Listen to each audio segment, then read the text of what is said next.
Movie के शुरू में एक लड़का मेटल के एक ऐसे रूम में है जिसके 6 दरवाजे हैं। इन दरवाजों के दूसरी तरफ भी बिल्कुल ऐसे ही मेटल से बने खाली कमरे थे। ये लड़का एक रूम के अंदर इस उम्मीद से जंप करता है कि शायद वहाँ कोई इस जगह से निकलने का रास्ता होगा, पर अचानक ही उस रूम की दीवारों से कुछ पिलर बाहर निकलती हैं और एक पिलर लड़के के जिस्म के आर पार हो जाता है। ये लड़का मर चुका था, जिससे मालूम होता है कि ये जगह एक डेथ ट्रैप है। अगले सीन में ऐसे ही क्यूब नुमा रूम के अंदर 3 लोगों को दिखाया गया है जिनको कुछ याद नहीं कि वो यहाँ कैसे पहुँचे हैं। उनके पास उनका कोई सामान भी नहीं है। इससे पहले कि ये लोग सिचुएशन को समझ पाते, एक आदमी इनके रूम में जूता गिराता है और ये जानने के बाद कि ये रूम सेफ है, वो हिरोशी नाम का लड़का इस रूम में जंप कर देता है। कुछ देर बाद इस रूम में एक लड़की भी आ जाती है और अब जब हिरोशी इस रूम से भी निकलने के लिए अपने ऊपर वाला दरवाजा खोलता है तो वहाँ से उसी लड़के की लाश आकर कमरे में गिरती है जो पिछले ही सीन में मरा था, जिसे देखकर कि सभी डर जाती हैं। एक लड़का तो दूसरे दरवाजे से यहाँ से निकलने का प्लान करता है, पर हिरोशी उसे रोककर कहता है कि नहीं, ऐसे किसी भी कमरे में जाना सेफ नहीं है। वो अपना जूता फेंककर कमरे को चेक करता है। जूते के रूम में जाते ही तेज आग ने उसे जला दिया था, जिससे पता चलता है कि कुछ कमरों में खतरनाक ट्रैप्स हैं जो मुख्तलिफ सेंसर्स के जरिए ऑन हो रहे थे और अगर ये लोग उन ट्रैप्स वाले कमरों में चले जाते तो मारे जाते। ये सब अब जूते फेंक फेंक कर कमरों को चेक करते हुए आगे बढ़ते हैं और एक रूम में इन्हें एक ओल्ड मैन मिलता है जो बहुत ही अमीर आदमी था और काफी वक्त से इस कमरे में बंद था। उसे लग रहा था कि ये लोग उसे बचाने आए हैं, पर ये जानकर उसे सदमा होता है कि ये सब लोग भी उसी की तरह इस क्यूब में फंसे हुए थे। सभी लोग इस क्यूब से छुटकारा पाना चाहते थे, इसीलिए ये एक दूसरे की मदद करते हुए आगे बढ़ते हैं और इसी दौरान उन्हें 2 कमरों के दरमियान में 3 नंबर्स लिखी हुई एक प्लेट नजर आती है, जिसका मतलब ये लोग नहीं समझ पाते। एक लड़का अब अपना बोट दूसरे कमरे में फेंककर ये पता चलाता है कि यहाँ कोई ट्रैप नहीं है। ये सभी उसमें उतर जाते हैं। पिछले कमरे का दरवाजा ऑटोमेटिकली लॉक हो चुका था, जिसके फौरन बाद यहाँ की लाइट्स ऑफ हो जाती हैं और ऊपर की तरफ से शार्प ब्लेड से बने फैंस इनकी तरफ बढ़ने लगते हैं। अगला मिनट होते ही ये लोग यहीं मर जाते, पर हिरोशी होशियारी दिखाते हुए नीचे का दरवाजा खुलता है और ऐसे सभी अपनी जान बचाकर दूसरे रूम में आ जाते हैं। शुक्र कि ये लोग बच गए थे, पर फिलहाल इनकी जूते फेंक फेंक कर रूम चेक करने वाली ये गेम फ्लॉप हो चुकी थी। अब इन्हें कुछ नया सोचना था। इस मर्तबा चिहारो रूम्स के दरमियान में नजर आने वाले नंबर्स को कैलकुलेट करके एक थ्योरी देता है कि यहाँ जितने भी रूम्स हैं उनके गेट पर इवन नंबर्स लिखे हैं, सिवाय एक गेट के जिस पर प्राइम नंबर है। हो सकता है कि उस रूम में ट्रैप न हो।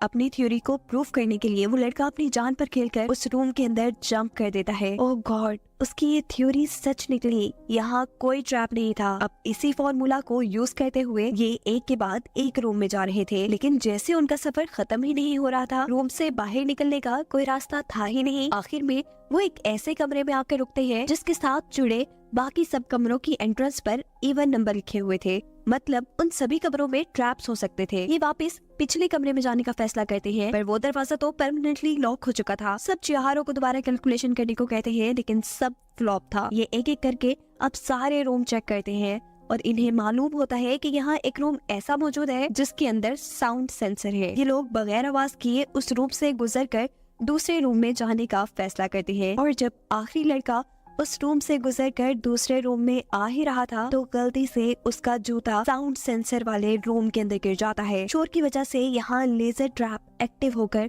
उस लड़के की टांग जख्मी हो जाती है। ये लोग दोबारा प्राइम नंबर वाली थ्योरी का इस्तेमाल करते हुए जैसे ही एक और रूम में आते हैं तो अब ये लोग परेशान हो चुके थे। ये वही रूम था जहाँ से इन्होंने आगे बढ़ना शुरू किया था। वो इस जगह से निकल ही नहीं पा रहे थे।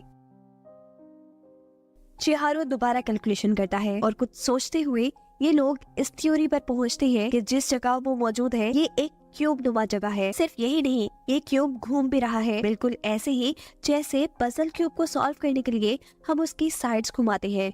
इसीलिए शायद ये लोग इस जगह से कभी बाहर नहीं निकल सकते। हिरोशी ये सुन पागल हो चुका था। वो कहता है नहीं, ऐसा नहीं हो सकता, मैं रुक नहीं सकता क्योंकि मेरे पास वक्त नहीं है। मेरी वाइफ मेरा इंतजार कर रही है, मैंने उससे वापस आने का वादा किया है। वो सभी को अगले रूम में पढ़ने का कहता है और ऐसा कहते हुए जिस क्यूब में ये लोग थे वो अचानक बहुत तेजी से हिलने लगा, जिसके नतीजे में छोटा हिरोशी और उसका साथी ट्रैप क्यूब में गिर जाते हैं, जहां बहुत सी लेजर बीम्स उनके ऊपर हमला करती हैं, जिनसे ये लोग बहुत मुश्किल से ही बचते हैं।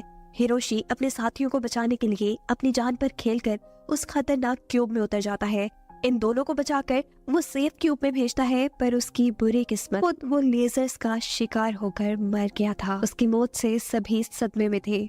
अगले कई घंटे ये लोग हिरोशी के मरने के गम में रहते हैं और फिर दोबारा हौसला करते हुए यहाँ से निकलने की कोशिश में लग जाते हैं। चिहारो एक नई कैलकुलेशन करते हुए इन सबको बताता है कि गेट्स पर लिखे हुए जिन नंबर्स को ये लोग इवन और प्राइम नंबर समझकर आगे बढ़ रहे थे, असल में वो नंबर्स इस बड़े क्यूब के अंदर छोटे छोटे क्यूब्स की डायमेंशन बता रहे हैं, एक्स, वाई और जेड एक्सेस पर। वो अब और बड़ी कैलकुलेशन करते हुए फाइनल रिजल्ट निकालता है कि अगर वो लोग वाई एक्सेस को फॉलो करते हुए आगे बढ़े तो इन्हें सेफ रूम भी मिलेंगे और कुछ ही रूम्स पार करने के बाद ये लोग क्यूब के एज यानी किनारे पर भी पहुंच जाएंगे, जहां से बाहर निकलना आसान होगा और इस टॉर्चर भरी जिंदगी से उन्हें आजादी मिलेगी। इसी फॉर्मूला को फॉलो करते हुए ये लोग एक रूम में आ जाते हैं। यहाँ इन्होंने कुछ देर रेस्ट करने का फैसला किया था और वो ओल्ड मैन यहाँ इन सब लोगों से कहता है कि मुझे लग रहा है कि ये मेरे दुनिया में किए हुए गुनाहों की सजा है। शायद हम इस जगह से कभी नहीं निकलेंगे।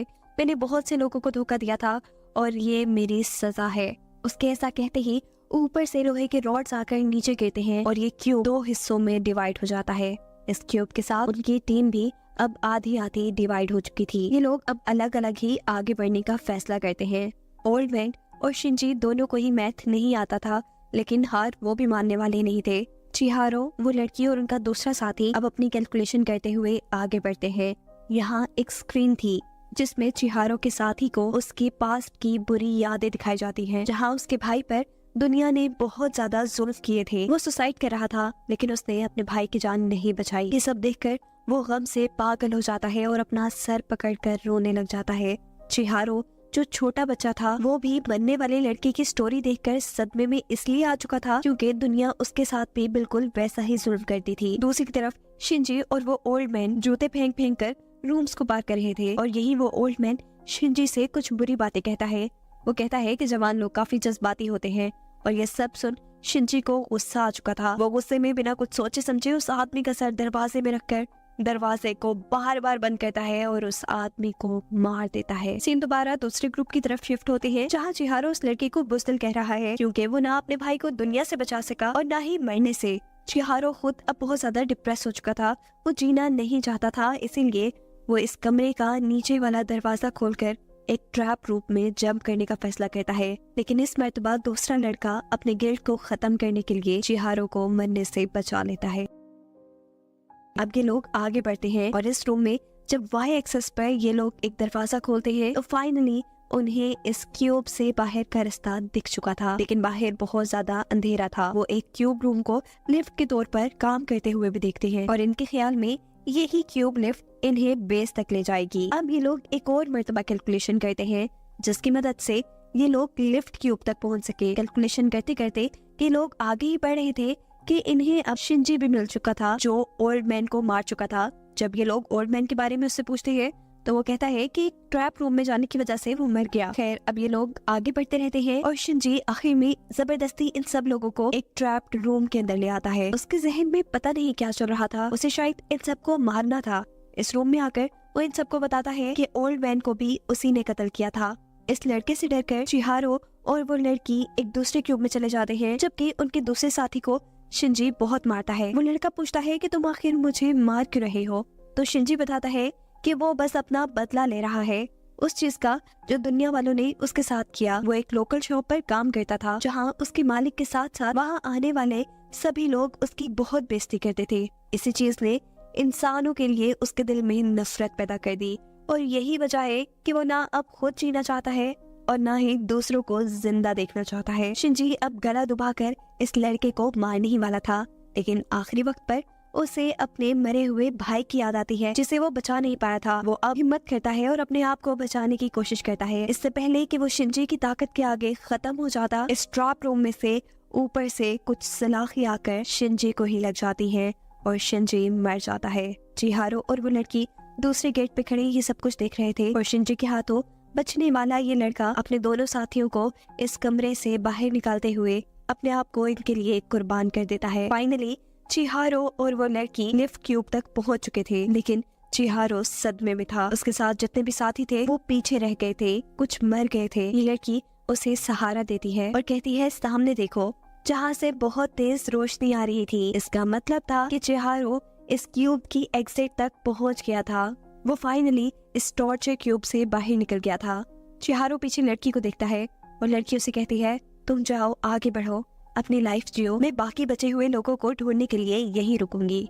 यहाँ दिखाया जाता है कि जिस लड़के ने अपनी जान पे खेलकर चिहारो को लिफ्ट रूम तक पहुँचाया था वो अभी भी जिंदा था, लेकिन शदीद जख्मी था। उसने अभी तक अपनी उम्मीद नहीं खोई थी। उसे यकीन था कि वो कभी न कभी इस क्यूब में से निकल ही जाएगा। जबकि कहानी में ट्विस्ट यहाँ आता है कि वो लड़की जो इस क्यूब में बचे हुए लोगों को लाने के लिए वापस गई थी, असल में उसी लड़की ने इस क्यूब के अंदर ये डेथ ट्रैप बनाया है। हम देखते हैं कि वो अपनी आंखों के अंदर ही सभी बच जाने वाले लोगों को मॉनिटर कर रही है और अब एक नए ग्रुप के पास पहुंची है जो इस क्यूब में फंसे हुए हैं, बिल्कुल ऐसे ही जैसे वो चिहारो के ग्रुप के पास पहुंची थी। और इसे दिखाते हुए ये कहानी यहाँ खत्म हो जाती है।